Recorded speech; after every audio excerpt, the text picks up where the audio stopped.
সম্প্রতি দোহার আবাসিক এলাকায় ইসরায়েলের হামলার পর মধ্যপ্রাচ্যের রাজনীতিতে নতুন সমীকরণ তৈরি হয়েছে। এই উত্তেজনাপূর্ণ পরিস্থিতিতে কাতারের আমির Sheikh Tamim bin Hamad Al Thani জর্ডানের রাজধানী আম্মানে পৌঁছেছেন। এটি দোহায় হামলার পর তার প্রথম বিদেশ সফর।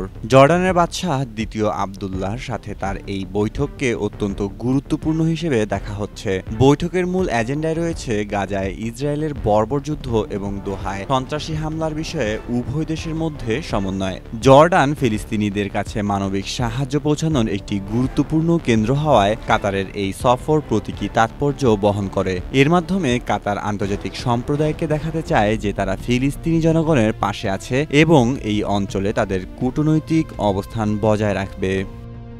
মেহেদী মাসুদ, জনকণ্ঠ।